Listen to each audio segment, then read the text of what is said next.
Nah, ini gila guys, ada sebuah lembaga internasional yang kalau dia datang ke suatu negara, harusnya semua orang seneng. Karena katanya mau bantu, katanya mau kasih pinjaman, katanya mau nyelamatin ekonomi. Tapi anehnya, di banyak negara justru yang muncul itu rasa takut. Namanya adalah IMF atau International Monetary Fund. Kalau kalian lahir sebelum tahun 1998, mungkin nama IMF itu udah nggak asing. Soalnya waktu Indonesia kena krisis moneter, nama lembaga ini muncul di mana-mana. Ada yang bilang IMF ini menyelamatkan Indonesia, tapi ada juga yang bilang justru sejak saat itulah Indonesia kehilangan banyak hal. Asetnya dijual, kebijakan berubah, dan ekonomi kita nggak pernah benar-benar sama lagi. Pertanyaannya, mana yang benar? Apakah IMF ini benar-benar pahlawan yang datang menolong negara yang lagi sekarat? Atau jangan-jangan bantuan itu datang dengan harga yang jauh lebih mahal daripada yang kita bayangin? Karena yang bikin gue penasaran itu satu hal guys, kalau IMF emang cuma lembaga yang niatnya membantu, kenapa banyak negara di dunia justru berusaha mati-matian supaya nggak perlu pinjem ke mereka? Dan kenapa setiap kali ekonomi sebuah negara runtuh, nama IMF hampir selalu muncul? Dan di video ini kita bakal bedah semuanya, dari awal IMF itu dibentuk, kenapa Indonesia pernah bergantung sama mereka, apa yang sebenarnya terjadi di tahun 1998, sampai pertanyaan yang paling penting, kalau suatu hari Indonesia kena krisis lagi, apakah kita bakal butuh IMF lagi? Atau kali ini kita justru harus belajar dari sejarah dan mencari jalan sendiri?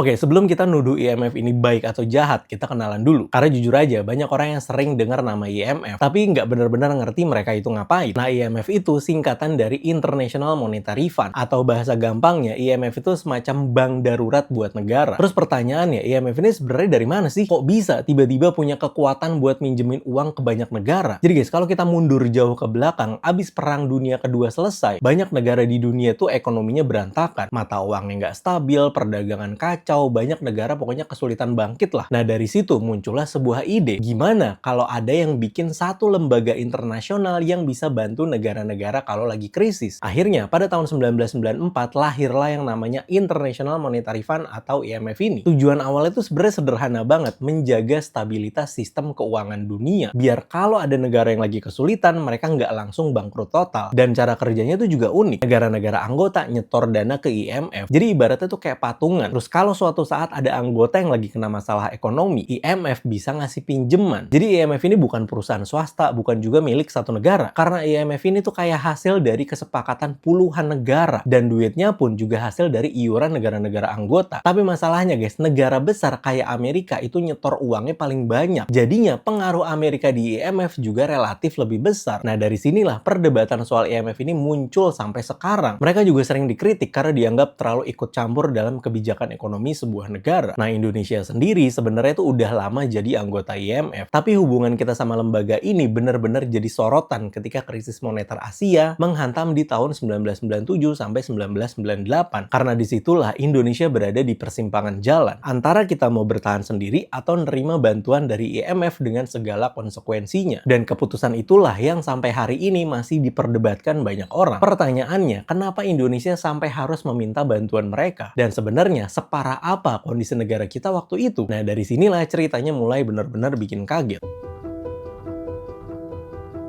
Sekarang kita masuk ke pertanyaan paling penting. Kalau IMF itu cuma bank darurat buat negara, terus kenapa Indonesia tuh sampai butuh bantuan mereka? Jawabannya gampang, karena waktu itu Indonesia lagi bener-bener sekarat. Kita mundur dulu ke tahun 1998. Di saat rupiah yang tadinya ada di kisaran 2.000 per dolar AS, mulai jatuh ke 3.000, 5.000, 8.000, sampai akhirnya sempat menyentuh belasan ribu rupiah. Akhirnya, perusahaan yang punya utang dalam dolar langsung kebakaran. Kemarin utangnya masih sanggup bayar, besok paginya nilainya bisa naik berkali-kali lipat cuma gara-gara kurs. Banyak yang akhirnya pada tumbang, banyak PHK karyawan, perusahaan pada bangkrut, dan yang paling kerasa, harga-harga mulai naik, akhirnya masyarakat mulai panik. Kepercayaan sama ekonomi Indonesia pada saat itu mulai goyang, dan kondisi seperti itu, pemerintah dihadapkan sama pilihan yang gak gampang, antara bertahan sendiri atau minta bantuan dari luar. Dan akhirnya, Indonesia memilih meminta bantuan dari IMF. Walaupun di sisi lain tuh ada juga cerita yang bilang kalau Indonesia sebenarnya agak dipaksakan buat ngambil pinjaman IMF. Tapi kita nggak bahas itu di sini. Intinya guys, tujuannya itu jelas, mendapatkan pinjaman dan memulihkan kepercayaan pasar bahwa Indonesia masih mampu bangkit. Tapi bantuan itu nggak gratis. Karena IMF bilang, kami siap membantu, tapi ada beberapa hal yang harus diperbaiki. Nah, disinilah awal dari perdebatan panjang yang bahkan sampai hari ini masih sering dibahas. Karena setelah itu, Indonesia tuh mulai menjalankan berbagai reformasi dan penyesuaian kebijakan ekonomi yang tidak semuanya diterima baik sama masyarakat. Dan semakin kita masuk ke dokumen-dokumen waktu itu, semakin kelihatan bahwa hubungan Indonesia sama IMF ini bukan sekedar soal pinjem uang, tapi juga soal arah kebijakan negara. Pertanyaannya sekarang, syarat apa sebenarnya yang diminta IMF? Dan kenapa sampai hari ini masih banyak orang yang menganggap kalau syarat-syarat itu sebagai salah satu bab paling kontroversial dalam sejarah Indonesia?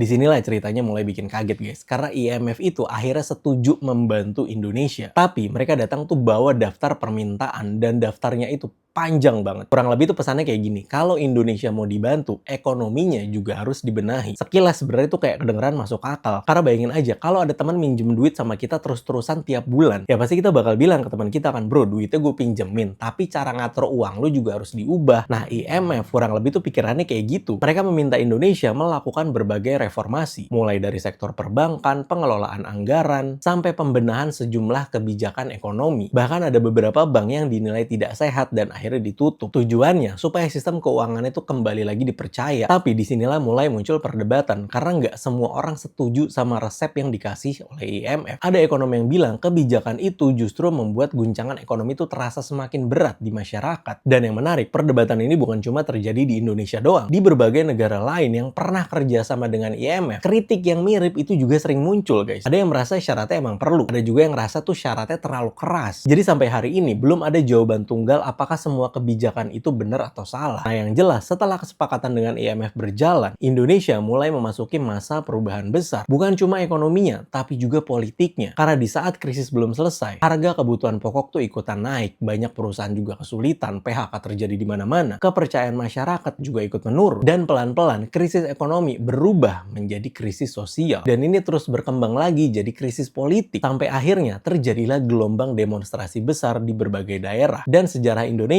berubah selamanya. Pertanyaannya sekarang, apakah semua itu murni karena IMF? Sebenarnya nggak sesederhana itu, karena krisis 1998 di Indonesia itu dipengaruhi banyak faktor. Tapi satu hal yang pasti guys, nama IMF akan selalu menjadi bagian dari cerita besar itu. Dan setelah ini, kita bakalan masuk ke pertanyaan yang paling sering diperdebatkan sampai sekarang. Apakah IMF benar-benar menyelamatkan Indonesia, atau justru membuat luka krisis Indonesia menjadi semakin dalam? Mungkin kalau kalian kumpulin 10 orang ekonom dalam satu ruangan, jawabannya bisa beda-beda. Karena ada yang bilang, kalau nggak ada IMF, Indonesia mungkin udah bangkrut total, udah bubar. Tapi ada juga yang bilang, justru karena resep IMF inilah rakyat jadi makin menderita. Terus yang benar yang mana? Jawabannya ya bisa dua-duanya. Karena kita harus lihat dari dua sisi. Kalau dari sisi pendukung IMF, mereka bilangnya kayak gini. Di tahun 1998, Indonesia tuh lagi kehilangan kepercayaan. Investor kabur, rupiah anjlok, bank banyak yang bermasalah, dan dalam kondisi seperti itu, Indonesia tuh butuh sinyal ke dunia bahwa negara ini masih punya rencana buat bangkit. Nah, kehadiran IMF dianggap bisa mengembalikan kepercayaan itu. Karena dunia tuh melihat Indonesia nggak sendirian, ada lembaga internasional yang ikut mendampingi. Tapi di sisi lain, banyak kritik juga bermunculan. Karena beberapa kebijakan yang dijalankan di masa krisis dianggap terlalu berat pada saat itu. Ekonomi lagi lesu, masyarakat lagi panik, di saat yang sama harus menghadapi berbagai penyesuaian besar. Makanya nggak sedikit yang ngerasa obatnya tuh terlalu keras, ibarat orang lagi demam tinggi. Bukannya dikasih bubur dulu, malah langsung disuruh lari maraton. Nah, sampai hari ini perdebatan itu tuh belum selesai, guys. Ada yang percaya IMF membantu Indonesia keluar dari jurang, ada juga yang percaya kalau Indonesia sebenarnya bisa pulih dengan cara yang berbeda. Nah, yang menarik, perdebatan ini bukan cuma terjadi di Indonesia. Di Argentina pernah ribut juga soal IMF. Di Yunani juga hal yang sama. Bahkan di beberapa negara Afrika sama Amerika Latin, kebijakan IMF ini sering jadi bahan diskusi panjang. Artinya, kontroversi soal IMF ini emang fenomena global. Bukan cuma cerita di kita aja. Tapi menurut gue ada satu pelajaran yang lebih penting, yaitu jangan sampai sebuah negara berada di posisi di mana dia terpaksa menerima bantuan karena udah nggak punya pilihan lain. Karena begitu pilihan kita sempit, ruang negosiasi juga ikutan sempit. Nah, makanya banyak negara sekarang berlomba-lomba memperkuat fundamental ekonominya, kayak menjaga cadangan devisa, menjaga utang, menjaga stabilitas perbankan, supaya kalau suatu hari dunia kena krisis lagi, mereka bisa berdiri dengan kakinya sendiri. Dan disinilah muncul pertanyaan yang menurut gue jauh lebih menarik. menarik. Kalau krisis sebesar tahun 1998 terjadi lagi di hari ini, di era Presiden Prabowo, dengan kondisi Indonesia yang sekarang, apakah kita bakal balik lagi ngetok pintu IMF? Atau kita justru udah belajar cukup banyak dari sejarah buat menghadapi badai dengan cara yang berbeda? Nah, di chapter terakhir ini, kita bakal coba jawab pertanyaan itu.